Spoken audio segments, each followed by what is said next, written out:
अस्सलाम वालेकुम व्यूअर्स। इस वीडियो में हम फ़ोटो इलेक्ट्रिक इफ़ेक्ट को स्टडी करेंगे कि लाइट रेडिएशंस या इलेक्ट्रोमैग्नेटिक रेडिएशंस मैटर के साथ किस तरह से इंटरेक्ट करती हैं।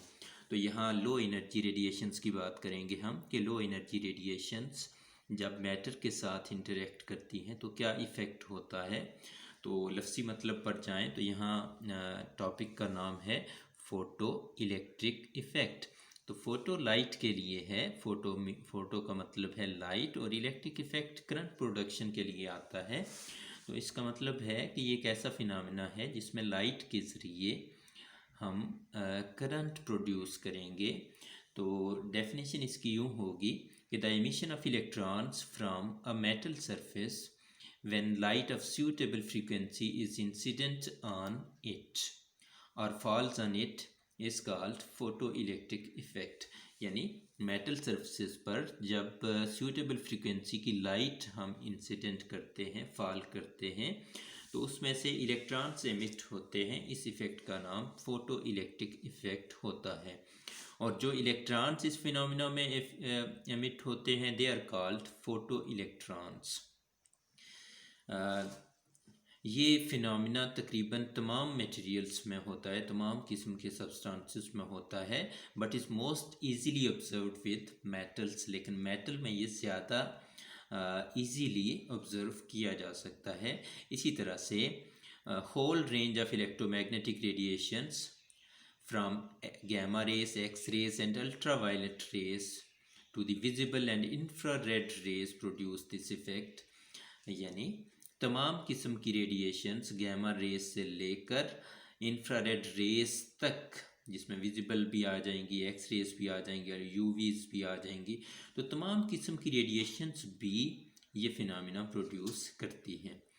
तो मोस्ट मेटल्स जिसमें जिंक है, कैडमियम है, मैग्नीशियम है, इस इफ़ेक्ट को एक्सहिबिट करती हैं जब अल्ट्रावायलेट या एक्स रेस उन पर फॉल की जाती हैं when they are expose to UV और एक्स रेस।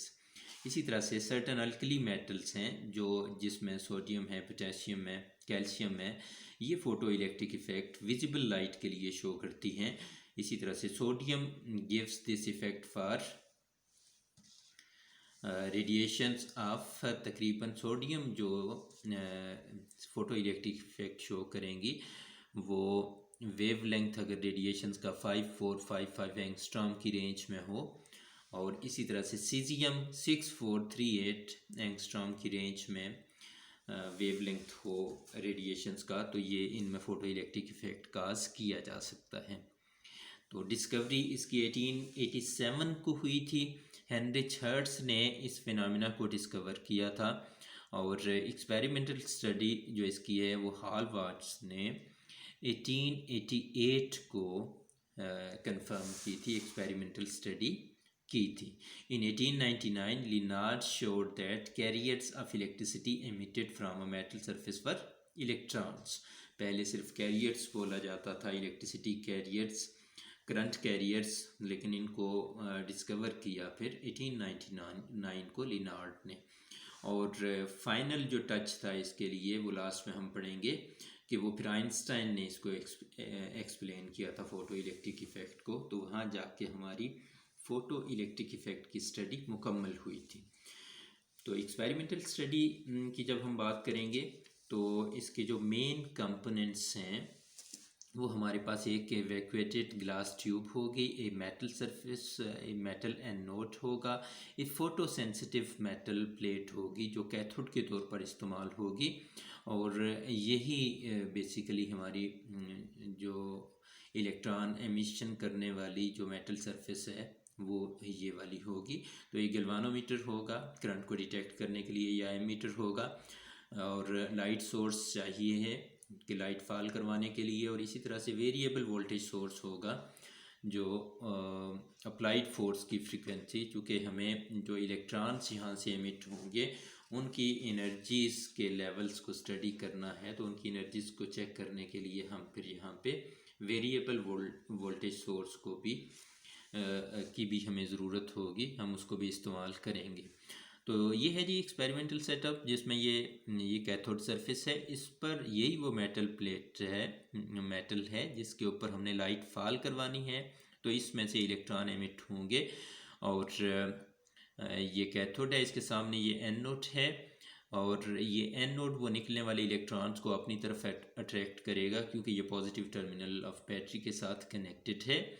तो जब वो इलेक्ट्रॉन यहाँ से निकल के इधर आएंगे, सर्किट में फ़्लो करना शुरू कर देंगे, तो गैल्वानोमीटर होगा, या प्रैक्टिकल केसेस में हम आजकल एम मीटर इस्तेमाल करते हैं, तो वो एम मीटर इस करंट को मेजर कर लेगा और हम देखते हैं कि वो करंट की वैल्यू किस किस बात पे डिपेंड करती है। तो इस तरह से ये ओवरऑल एक इवैक्यूएटेड ट्यूब है, ताकि इवैक्यूएशन बरकरार रहे और करंट डिस्टर्ब ना हो एक्सटर्नल फैक्टर्स से। तो ये वेरिएबल सोर्स होगा, वोल्टेज सोर्स। तो ये था जी हमारा एक्सपेरिमेंटल सेटअप। तो वर्किंग की बात करें तो हमने देखना है कि जब कोई भी लाइट यहाँ पर फॉल नहीं करेगी, जब हम ये लाइट सोर्स ऑफ करेंगे, यानी ये लाइट को ब्लॉक करेंगे, इस पर नहीं पड़ने देंगे, तो गैल्वानोमीटर कोई डिफ्लेक्शन शो नहीं करेगा। लेकिन जैसे ही हम सूटेबल फ्रीक्वेंसी की लाइट यहाँ से अलाउ करेंगे इस कैथोड मटेरियल पर फॉल करने के लिए, तो गैल्वानोमीटर हमारा करंट को शो करेगा, जिसका मतलब होगा कि अब फोटो इलेक्ट्रिक एमिशन स्टार्ट हो गई है और फोटो इलेक्ट्रॉन यहाँ से कैथोड से एनोड की तरफ आए हैं और एनोड के ज़रिए यहाँ पर सर्किट में फ़्लो करना शुरू हो गए हैं। तो फोटो इलेक्ट्रॉन्स जो एमिट हुए उनको एनोड ने अट्रैक्ट किया और इस तरह से इलेक्ट्रिक करंट यहाँ पर बन गई, जो गैल्वानोमीटर ने डिटेक्ट कर ली। अब हमने देखना है कि फ़ोटो इलेक्ट्रिक करंट किस किस फैक्टर पर डिपेंड करती है। तो जो पहला फैक्टर है जिस पर फोटो इलेक्ट्रिक करंट डिपेंड करती है, वो है आने वाली लाइट की फ्रीक्वेंसी। यानी वो जो हमारा सोर्स है, हमारा जो कैथोड मटेरियल है, हर किस्म की लाइट, हर फ्रीक्वेंसी की लाइट इसमें से इलेक्ट्रॉन एमिशन नहीं करवा सकेगी, बल्कि कुछ खास फ्रीक्वेंसी की लाइट होंगी, फ्रीक्वेंसीज होंगी जिस पर ये फ़ोटो इलेक्ट्रिक एमिशन स्टार्ट होगी। तो वो खास फ्रीक्वेंसी जिस पर फ़ोटो इलेक्ट्रिक एमिशन किसी मेटल से स्टार्ट होती है, उसको हम थ्रेशहोल्ड फ्रीक्वेंसी कहते हैं। तो थ्रेशहोल्ड फ्रीक्वेंसी इम्पॉर्टेंट होगी यहाँ पे, इस पर डिपेंड करता है। दूसरा है कि इंटेंसिटी ऑफ इंसिडेंट रेडिएशंस। जब थ्रेशहोल्ड फ्रीक्वेंसी हमने अटेन कर ली, यहाँ से फ़ोटो इलेक्ट्रिक एमिशन स्टार्ट होगी, तो उस फ्रीक्वेंसी या उससे ग्रेटर फ्रीक्वेंसी वाली रेडिएशंस कितनी ज़्यादा इंटेंसिटी के साथ आप इस पर गिराते हैं, इस पर भी फ़ोटो इलेक्ट्रिक करंट डिपेंड करेगी। यहाँ एक चीज़ क्लियर करनी है, आगे भी जाके हमने बात करनी है कि थ्रेशहोल्ड फ्रीक्वेंसी से कम फ्रीक्वेंसी वाली लाइट जितनी मर्जी तेज़ यहाँ पे फेंकें, जितना इंटेंसिटी उसकी बढ़ा लें, लेकिन फ़ोटो इलेक्ट्रिक एमिशन नहीं होगी। लेकिन वो खास फ्रीक्वेंसी, जब थ्रेशहोल्ड फ्रीक्वेंसी हमने अटेन कर ली, थ्रेशहोल्ड फ्रीक्वेंसी या उससे ज़्यादा फ्रीक्वेंसी वाली लाइट अगर बहुत कम भी इस पर डालेंगे, फिर भी फ़ोटो इलेक्ट्रिक एमिशन स्टार्ट होगी। लेकिन बहरहाल अगर आपने फ़ोटो इलेक्ट्रिक करंट की अमाउंट बढ़ाना है, तो इंटेंसिटी ऑफ इंसिडेंट रेडिएशन को बढ़ा दें, उस रेडिएशन को जिसकी फ्रीक्वेंसी थ्रेशहोल्ड फ्रीक्वेंसी जितनी है या इससे ज़्यादा है। नंबर 3 जो जिस फैक्टर पर ये डिपेंड करती है, वो है potential difference between the electrodes, कि ये एक्सटर्नल पोटेंशियल आपने कितना अप्लाई किया हुआ है, इस पर भी डिपेंड करती है फ़ोटो इलेक्ट्रिक करंट, क्योंकि ये जितना ज़्यादा होगा उतना इजीली इलेक्ट्रॉन्स को ये इस तरफ अट्रैक्ट करेगा और सर्किट में फ़्लो करवाएगा। तो इस तरह से इस पर भी फ़ोटो इलेक्ट्रिक करंट डिपेंड करती है। और चौथा फैक्टर है the nature of the emitting surface, कि एमिटिंग सरफेस किस किस्म की है, इस पर भी डिपेंड करता है। उसकी डायमेंशंस कितनी हैं, उसकी नेचर क्या है, इस बात पर भी डिपेंड करता है कि फ़ोटो इलेक्ट्रिक एमिशन कितनी होगी। तो अब हम देखते हैं कि जो इलेक्ट्रॉन्स एमिट होते हैं, क्या सारे एक ही एनर्जी के होते हैं या डिफरेंट होते हैं। तो इसके लिए, इस चीज़ को चेक करने के लिए हम ज़रा रिवर्स इलेक्ट्रॉन्स को रोकने वाला फिनोमेना इस्तेमाल करेंगे। उनकी पावर का अंदाज़ा हम उनको रोक कर करने की कोशिश करेंगे। जिसके लिए हमने यहाँ पे पोलैरिटी ऑफ बैटरी को रिवर्स कर दिया है। ऊपर आपने देखा था कि पोलैरिटी इस तरह थी कि ये एनोड था पॉजिटिव टर्मिनल से, जिसकी वजह से यहाँ पॉजिटिव पोटेंशियल था, और ये पॉजिटिव पोटेंशियल अभी जो हमने बात की फैक्टर्स की, तो इस पॉजिटिव पोटेंशियल ने और इस नेगेटिव पोटेंशियल ने मिल के इन इलेक्ट्रॉन्स का जो यहाँ से निकले उनका फ़्लो इस तरफ मुमकिन बनाया था कि जो यहाँ से ये इलेक्ट्रॉन्स हैं ये इस तरफ अट्रैक्ट हुए थे एनोड की तरफ, और ये करंट की वैल्यू डिपेंड करती थी कि ये पोटेंशियल कितना है। तो अब अगर हमने इनकी एनर्जी का अंदाज़ा करना है कि कितनी एनर्जी के, एक ही एनर्जी के सारे इलेक्ट्रॉन निकलते हैं फोटो इलेक्ट्रॉन, या डिफरेंट एनर्जीज़ के हैं, अगर डिफरेंट एनर्जीज़ के हैं तो मैक्सिमम एनर्जी कितनी आती है, इस चीज़ का अगर हमने अंदाज़ा करना है तो इसके लिए हम इस बैटरी को रिवर्स कर देते हैं, जैसा कि इस फिगर में आपको दिखाया है। इस फिगर में देखें, आपका एनोड अब नेगेटिव टर्मिनल के साथ कनेक्ट कर दिया और कैथोड पॉजिटिव के साथ कनेक्ट कर दिया। तो अब उन इलेक्ट्रॉन्स को इस तरफ फ्लो करने से ये एक्सटर्नल फील्ड रोक रहा है।